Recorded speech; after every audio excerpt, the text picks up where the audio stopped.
Assalamualaikum warahmatullahi wabarakatuh. Perkenalkan, nama saya Muhammad Reski dengan NIM 41121010017. Di sini saya akan menjelaskan apa itu Dewan Sengketa dalam teknik sipil. Dimulai dari latar belakang Dewan Sengketa.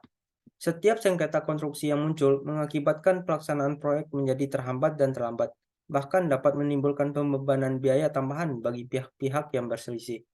Hal ini tentu membuat kerugian yang tidak sedikit bagi para stakeholder terkait, karena selain beban biaya, tetapi juga memakan beban waktu serta pikiran yang harus mereka tanggung dalam waktu yang bersamaan.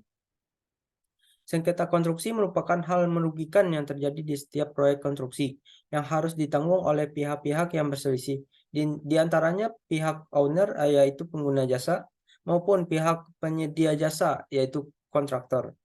Maka dari itu, penyelesaian sengketa konstruksi perlu ditangani dengan waktu yang cepat serta ekonomis dalam hal biaya.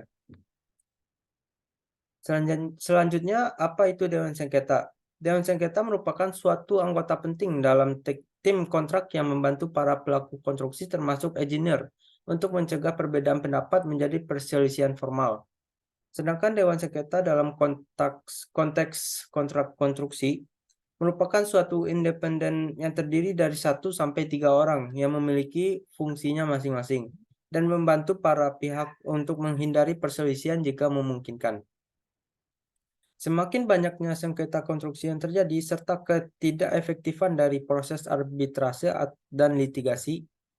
Litigasi sendiri merupakan penyelesaian sengketa melalui pengadilan. Dan arbitrase populer pada tahun 1980 karena dianggap lebih cepat dan murah dibandingkan proses litigasi yang memakan waktu lebih banyak dan hal biaya yang lebih banyak. Dan sekitar era 2000-an, Dewan Sengketa semakin digadang-gadang sebagai Dewan Penyelesaian Sengketa pada proyek konstruksi yang secara independen membantu dalam hal menghindari sengketa dan menyelesaikan sengketa secara lebih efektif dalam hal waktu juga biaya.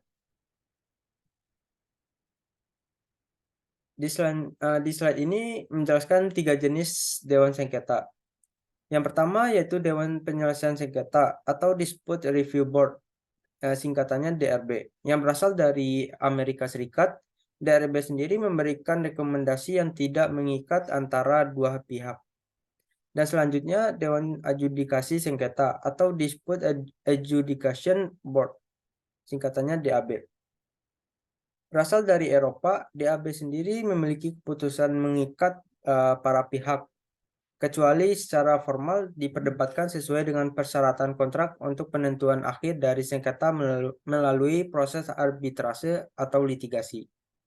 Dan yang terakhir yaitu Dewan Sengketa Gabungan, merupakan gabungan dari Dewan Penyelesaian Sengketa DRB dengan Dewan Adjudikasi Sengketa DAB yang dibuat oleh International Chamber of Commerce pada tahun 2004.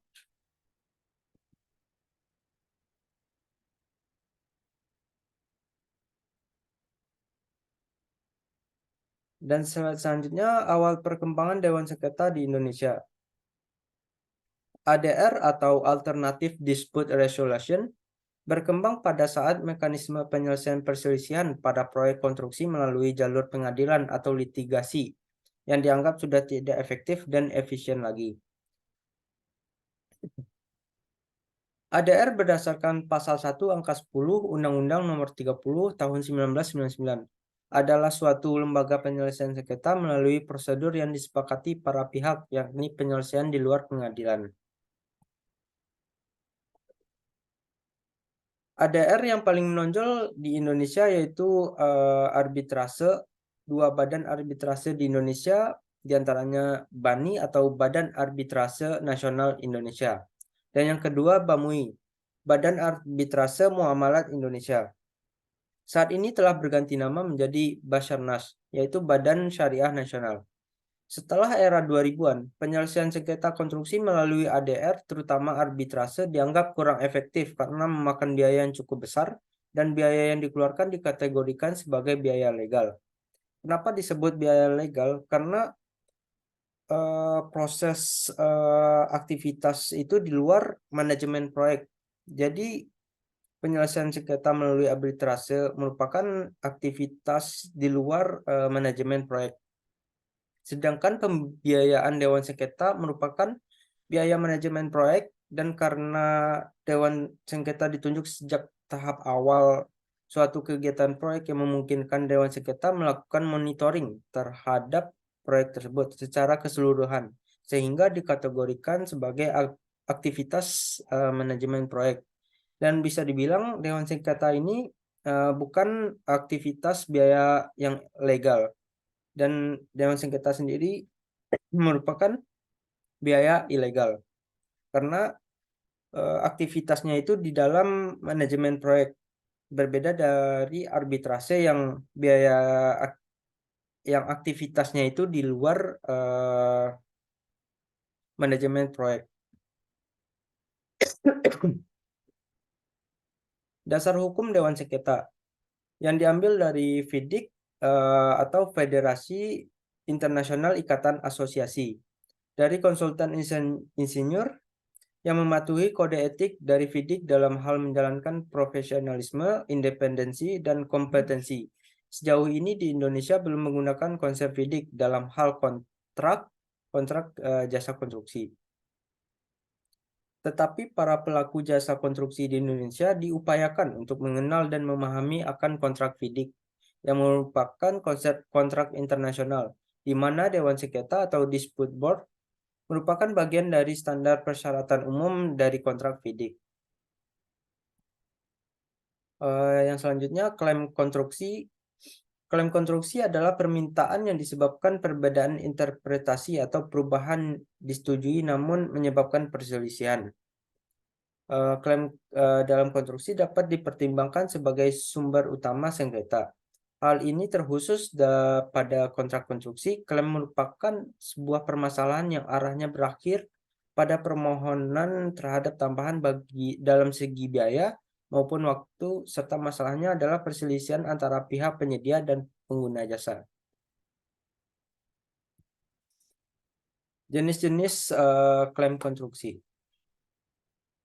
Terkait dengan kontrak, terdapat beberapa jenis klaim konstruksi. Menurut Shah dan Bafshar tahun 2014, terdapat beberapa jenis klaim konstruksi, yaitu klaim tertunda atau delay claims, klaim percepatan harga atau price acceleration claims, klaim perubahan perintah kerja atau change of work order claims, klaim penambahan dan variasi barang atau extra item and variation claims, klaim perbedaan kondisi lokasi, different set condition claims, klaim kerugian, damage claim, klaim kehilangan keuntungan, loss of profit claims, klaim pemotongan penyetoran yang salah, wrongful withholding of deposit claims. Nah, itu adalah jenis-jenis klaim konstruksi pada teks sipil. Dan saya mengambil referensinya dari jurnal Mandala dan jurnal UAJ. Sekian presentasi Dewan Sengketa pada proyek konstruksi.